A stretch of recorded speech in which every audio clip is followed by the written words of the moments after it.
नमस्कार विद्यार्थी मित्रांनो, आपण व्यक्तिमत्व म्हणजे काय याचा अभ्यास करत आहोत. आता आपल्याला व्यक्तिमत्व काय हे माहित झालेलं आहे. व्यक्तिमत्वामध्ये आवश्यक असणाऱ्या बाबी, त्याचा आपण संकल्पना पाहिली, त्याचा अर्थ पाहिला, विविध प्रकारच्या व्याख्या पाहिलेल्या आहेत. त्याचबरोबर आपण व्यक्तिमत्वाचं स्वरूप सुद्धा पाहिलेलं आहे. तर आज आपल्याला काय पाहिजे, तर व्यक्तिमत्वावर परिणाम करणारे घटक अभ्यासायचे आहेत. की व्यक्तिमत्वावर कोणकोणत्या बाबीचा समावेश होतो.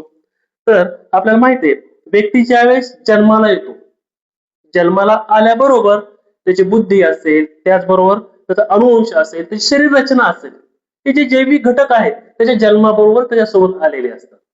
मग याच्या साह्यानं तो जीवनभर समायोजनाची क्रिया घडून आणत असतो.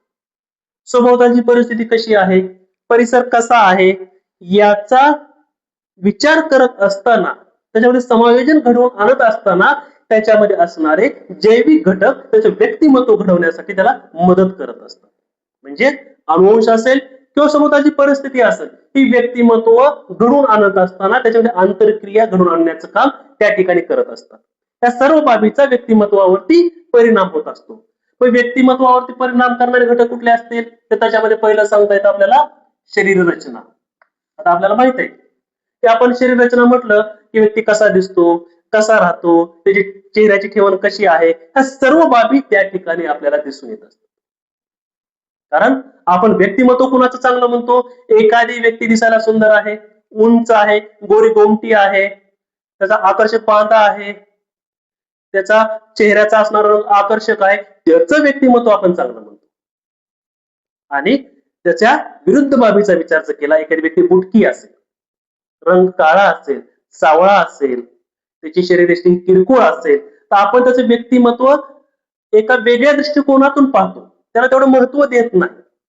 बरोबर आहे, त्याला आपण व्यक्तिमत्व म्हणत असतो. म्हणजे दोन बाबीचा विचार जर केला तर बाह्य गोष्टीतून, बाह्य दृश्यातून ज्या बाबी दिसून येतात त्याच्यावर आपण व्यक्तिमत्वाचा विचार करत असतो.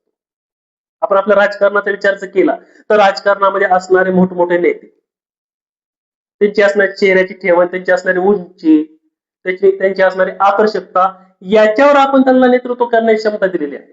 बरोबर आहे, असे अनेक स्वरूपाचे नेते आहेत दिसायला खूप चांगले दिसतात.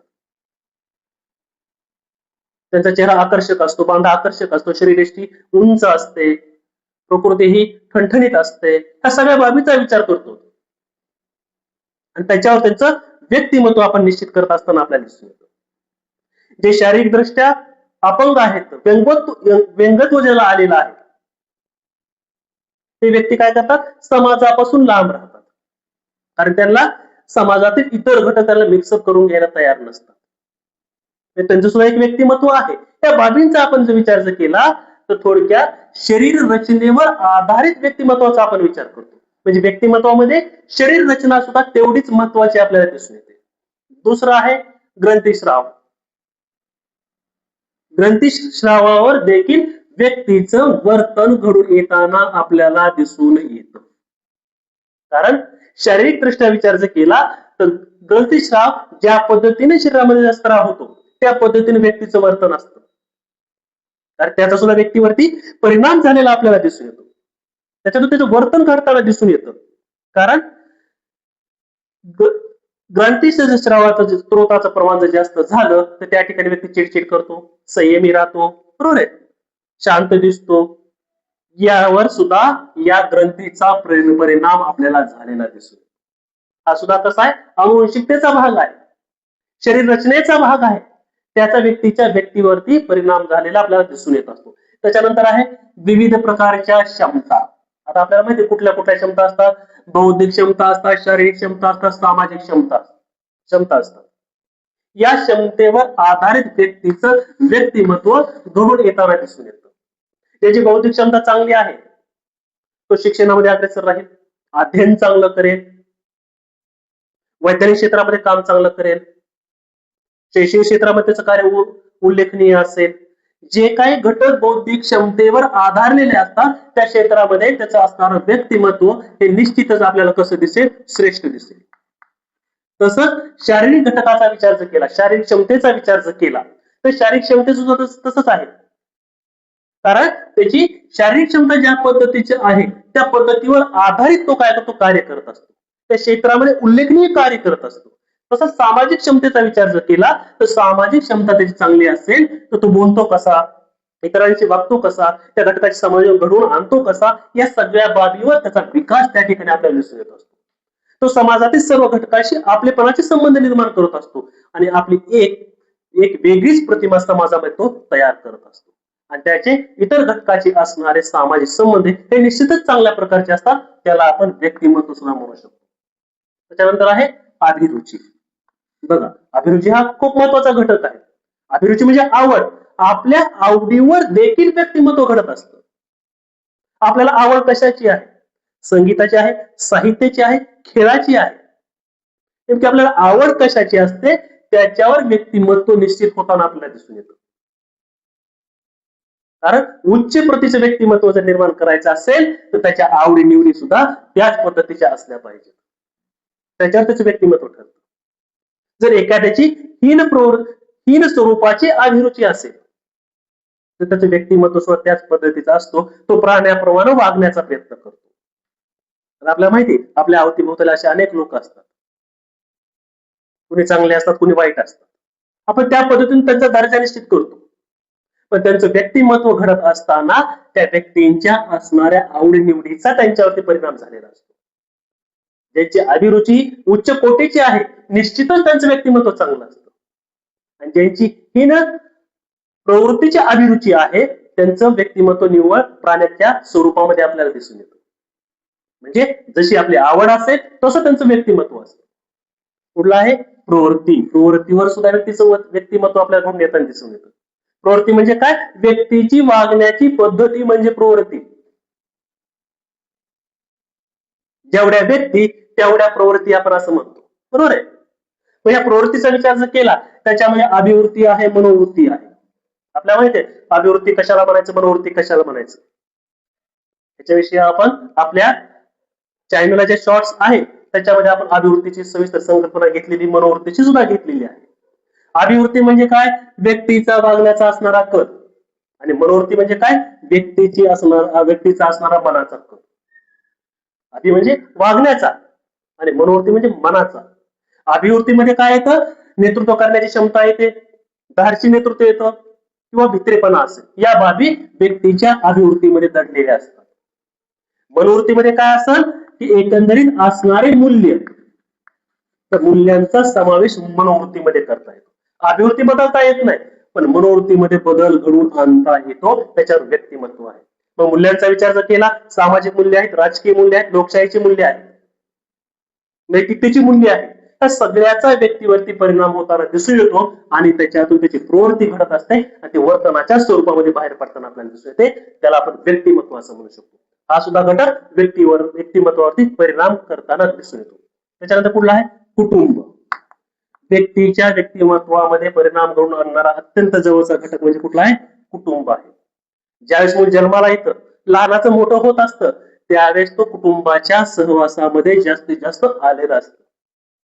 कारण कुटुंबामध्ये आजी आजोबा असतात, आई वडील असतात, काका काकी असतात, आत्या मामा असतात, मामा मामी असतात, भावंडे असतात. ह्या सगळ्याच्या संपर्कात राहून तो लहानाचा मोठा होत असतो आणि जसं कुटुंबातील व्यक्ती वागतात, बोलतात, इतरांचे संबंध प्रस्थापित करतात, त्याच्यावरच त्याचा सुद्धा दर्जा त्या ठिकाणी निश्चित होत असतो आणि त्याची जडणघडण त्या ठिकाणी घडून येत असते.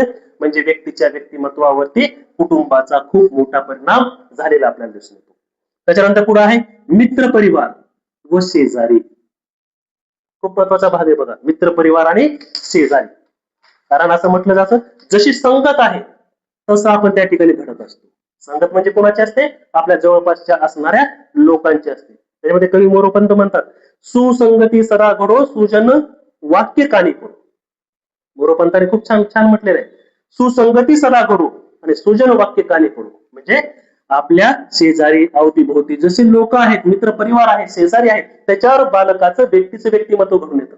जसा परिसर आहे परिसराचा परिणाम थोडक्यात म्हणता येईल आपल्याला. आपण कसं वागत आहोत, कसं बोलत आहोत याच्यावरती सुद्धा ह्या सर्वांचा परिणाम असतो. ज्यांचे मित्र निश्चितच चांगले आहेत तो निश्चितच प्रगती करताना आपल्याला दिसून येतात. ज्यांचे शेजारी ज्या पद्धतीचे आहेत त्याची प्रवृत्ती सुद्धा त्या पद्धतीची असते, त्याचं वागणं सुद्धा त्या पद्धतीचं असतं.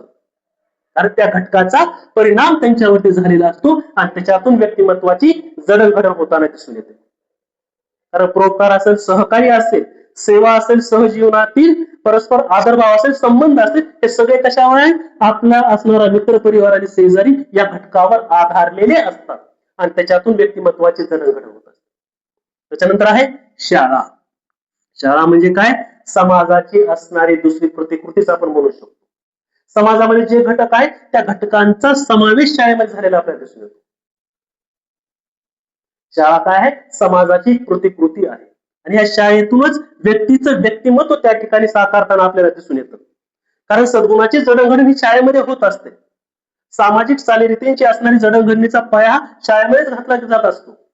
इतरांचे संबंध कसे ठेवले पाहिजेत, कसं बोललं पाहिजे, कसे आदरभाव ठेवला पाहिजे आणि एकमेकांमध्ये समायोजन करून आणून आपण कसं वागलं पाहिजे, हे सगळे धडे आपल्याला शाळेतून भेटत असतात. त्याच्यामुळे व्यक्तिमत्वाच्या जडणघडणीमध्ये शाळा हा तेवढाच महत्वाचा घटक आहे.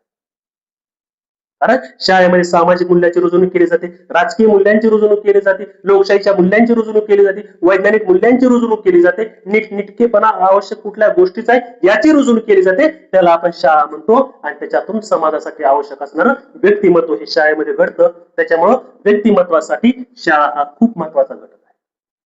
त्याच्यानंतर पुढला घटक आहे समाज व संस्कृती. समाज व संस्कृती व्यक्तीचे आचार विचार असेल, राहणीमान असेल, खानपान असेल, याच्यावरती पूर्णपणे संस्कृतीचा प्रभाव आपल्याला दिसून येतो. दुसरा आहे समाज. समाजामध्ये असणाऱ्या चालीरीती, प्रथा, परंपरा, त्या ठिकाणचं असणाऱ्या लोकांचं वागणं, बोलणं, राहणीमान हे कसं आहे याच्यावरती व्यक्ती त्या ठिकाणी घडताना दिसून येतो. कारण जसा समाज असेल तसं त्या ठिकाणी व्यक्ती घडत असतो. त्याच्यामुळं समाज व संस्कृती याचा सुद्धा व्यक्तीवरती परिणाम होताना आपल्याला दिसून येतो. त्याच्यानंतर पुढे आहे भौगोलिक घटक. भौगोलिक घटकामध्ये काय सांगता येईल? आपल्या सभोवतालचा असणारा परिसर, परिसराचा परिणाम व्यक्तीच्या व्यक्तिमत्वावरती होत असतो. आपण पाहतो काही ठिकाणी जंगली भाग आहे, पर्वतीय भाग असतो, सपाटीय भाग असतात, त्याच्यावर आधारित व्यक्तींचे व्यवसाय असतात, आचार विचार असतात, राहणीमान असतं, त्यांचं खानपान असतो. या सगळ्या गोष्टी त्या ठिकाणी करताना आपल्याला दिसून येतात. त्याच्यानुसार त्यांच्या चालीरीती असतात आणि त्याच्यामध्ये व्यक्ती ज्यावेळेस लहानाचा मोठा होत असतो, त्याच्या विचारामध्ये प्रगल्भता येत असते, त्यावेळेस ह्या सर्व घटकांचा समावेश होतो. कारण त्या परिस्थितीमध्ये तो समायोजन करून आणत असतो, त्यांच्या आंतरक्रियेमध्ये सहभागी होण्याचा प्रयत्न करत असतो आणि स्वतःचा विकास करून घेत असतो. आणि ह्या करून घेणाऱ्या विकासाच्या प्रक्रियेलाच आपण काय म्हणतो? व्यक्तिमत्व असं म्हणतो.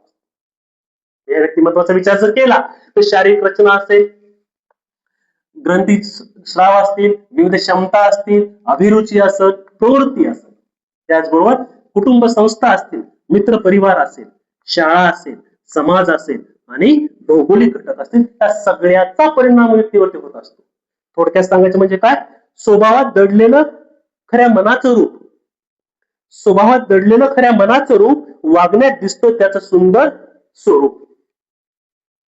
गुणदोषाने घडतं जीवनाचं चित्र, गुणदोषाने घडतं जीवनाचं चित्र आणि व्यक्तिमत्व ठरतं माणसाचं चरित्र आणि यालाच म्हटलं जातं व्यक्तिमत्व. जर हा व्हिडिओ तुम्हाला आवडला असेल, लाईक करा, शेअर करा, सबस्क्राईब करा आणि हो, कमेंट करायला विसरू नका, जेणेकरून पुढील व्हिडिओचा तुम्हाला लाभ घेता येईल. धन्यवाद.